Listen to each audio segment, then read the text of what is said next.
P, Q and R are partners sharing profit and losses in the ratio 2:2:1. Underline कर दो 2:2:1. Their balance sheet, आपको balance sheet दिख रहा है. Balance sheet को बहुत बढ़िया से देखना चाहिए. एसेट साइड में प्लांट है, फिक्चर्स है, स्टॉक है, डेटर है. रियलाइजेशंस के डेबिट साइड में ट्रांसफर करेंगे.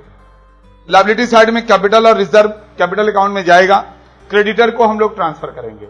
अभी एसेट्स और लायबिलिटी ट्रांसफर हो गया. कहां ट्रांसफर हो गया? तो रियलाइजेशन अकाउंट में. They decided to dissolve the firm, यानी ये डिसोल्यूशन का सम्स है, डिसॉल्व हो जा रहा है firm. The following are the amounts realised from the assets. क्या क्या अमाउंट रियलाइज्ड हो रहा है उसको भी आप जरा बढ़िया से देख लो. सबसे पहले plant and machinery, fixtures, stock, debtor, ये सारे इन साइड में लिखेंगे और टोटल करके बाहर कर देंगे. Creditors allowed a discount 5%. Creditors आपसे 48,000 पाता था, 5% कम कर देंगे, यानी 95% उसको हम लोग पेड कर देंगे. Realisation expense 1,500. यहां तक तो कोई दिक्कत नहीं है, लेकिन इसके बाद आप अंडरलाइन करो. देखो, कुछ अनरिकॉर्डेड एसेट्स और अनरिकॉर्डेड लायबिलिटी हो सकता है. अगर कोई अनरिकॉर्डेड लायबिलिटी है, अनरिकॉर्डेड मींस जो बैलेंस शीट में रिकॉर्ड नहीं है. अगर बैलेंस शीट में रिकॉर्ड नहीं है तो आप उसको रियलाइजेशन के क्रेडिट साइड में तो नहीं लेकर जाएंगे.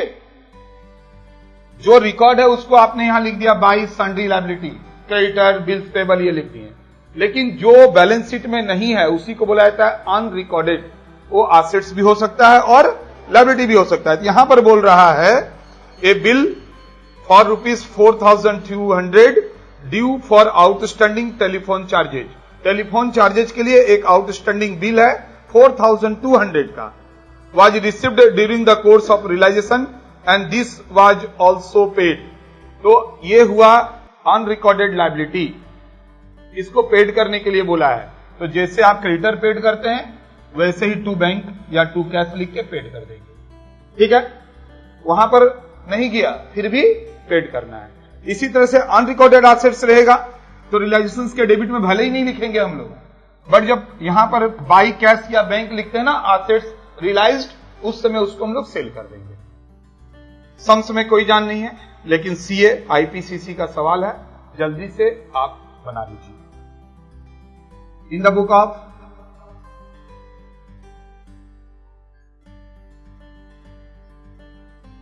Book of the firm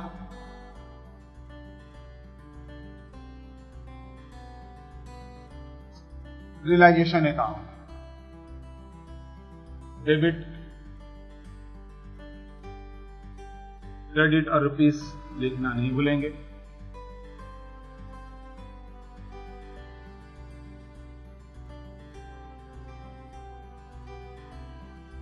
to sundry assets क्या क्या है जरा आप लोग बता दीजिए जल्दी से. खाली प्लांट लिख दे रहे हैं, प्लांट एंड मशीनरी पूरा है 1,08,000.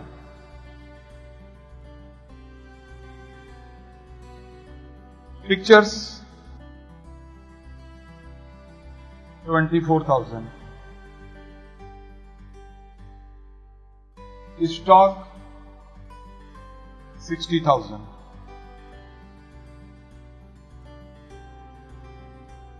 सन्ड्री डेटर्स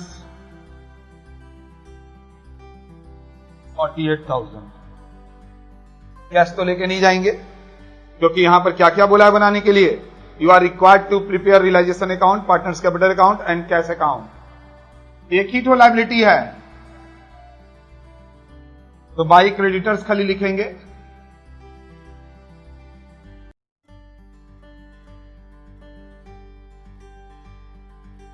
अब आगे का काम बहुत ही आसान है. ये सारे कुछ बेचना है, कितना करके बिका है तो कैश लिखेंगे क्योंकि हमारे बैलेंस शीट में कैश है, बट ब्रैकेट में एसेट्स रियलाइज्ड वर्ड यूज करेंगे. क्या क्या हुआ है तो प्लांट,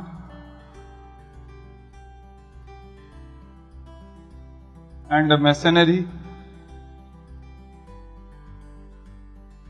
पिक्चर्स,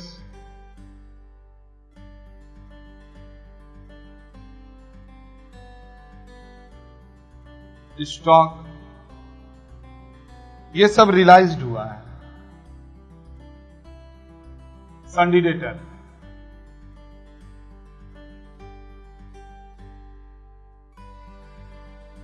$44,400। सभी को टोटल कर दो। टोटल कितना हो गया? 248,400। ये देखिए, ये सारे के सारे सेल हो गए। आगे क्या बोल रहा है? क्रेडिटर्स डिस्काउंट दिया है,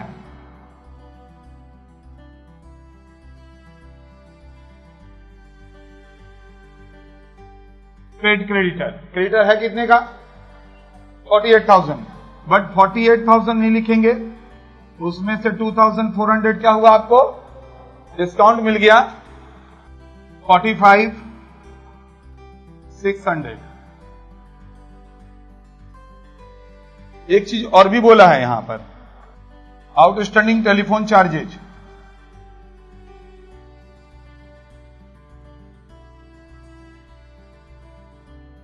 अनरिकॉर्डेड लायबिलिटी था 4,200 एंड वापस कैश अकाउंट लिख के हम लोग रियलाइजेशन एक्सपेंस लिखेंगे।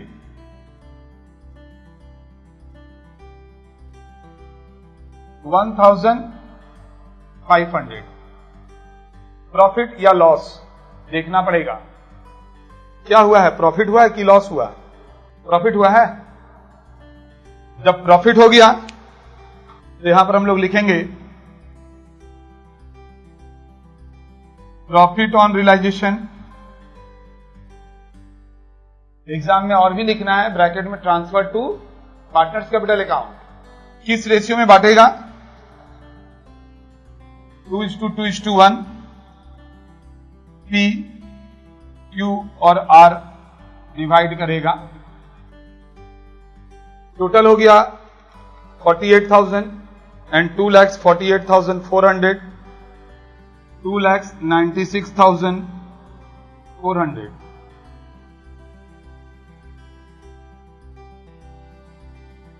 माइनस 5,100 बच गया। ये बैलेंस है। प्रॉफिट हो गया 1020, 2040 और 204। हो जाने से बोलिए मिटा दे रहे हैं। क्या बनाएंगे अभी हम लोग? Partners capital account. शायद पार्टनर्स ने तो यहां पर कुछ नहीं लिया, सिर्फ ये जो प्रॉफिट है वही उधर ट्रांसफर होगा। पिछले क्लास में जो सम्स किए थे और आज जो सम्स कर रहे हैं उसमें एक डिफरेंस है। वो डिफरेंस क्या है? तो डिफरेंस एक छोटा सा अनरिकॉर्डेड लायबिलिटी था।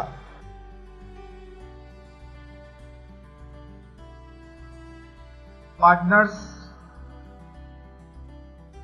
Capital account. कितने पार्टनर हैं? 3। बढ़िया से समझेंगे बात को। सबसे पहले पुराना बैलेंस शीट को देखिए और पुराना बैलेंस शीट से सिर्फ और सिर्फ क्या जाएगा? तो पार्टनर्स का कैपिटल जाता है जो कि 1,20,000 है, 48,000 है और 24,000 है। And second one is reserve fund. Reserve fund 60,000 को 2:2:1 में बांटेंगे, कितना होगा?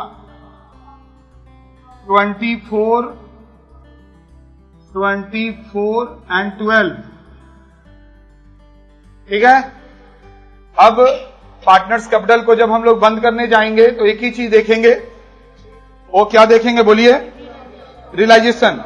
रियलाइजेशन के डेबिट में प्रॉफिट है।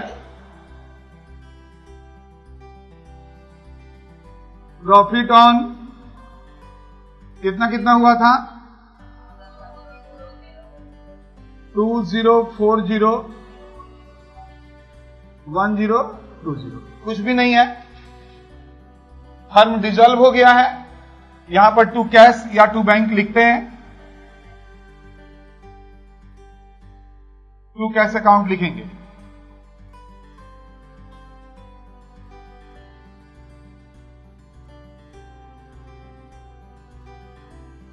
$120, $24, 2040, 146040, 48, 24, 2040, 74040, कितना आया?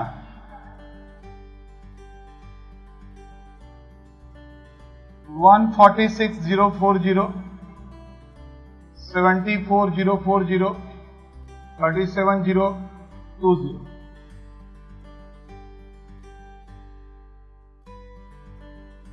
और ये हम लोग बैलेंस कर दिए।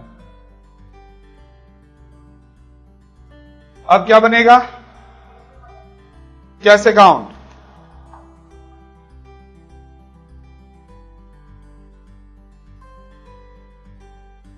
कैश अकाउंट आप लोग सबको ही जानते हैं। डेबिट रुपया आ रहा है और रुपया जा रहा है।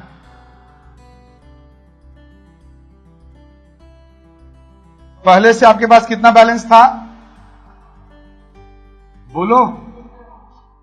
60,000 ये लिख दिए।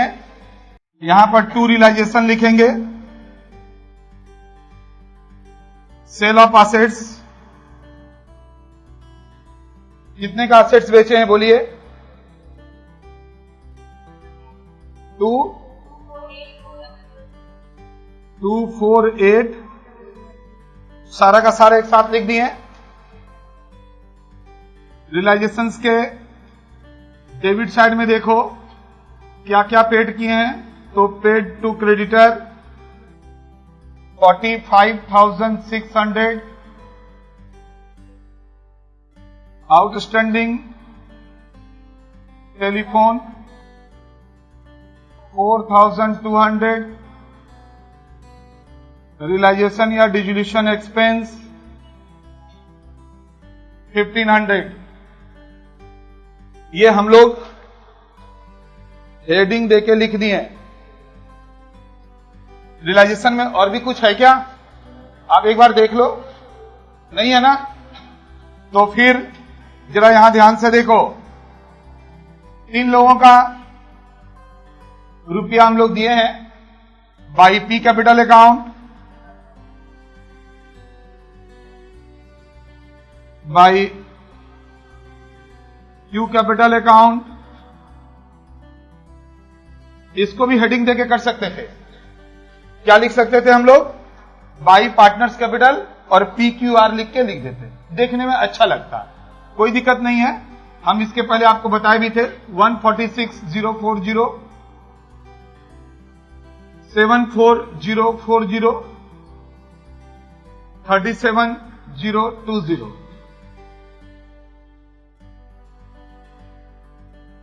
टोटल करेंगे आ जाएगा कितना बताइए? 3,400। कॉपी कर लीजिए।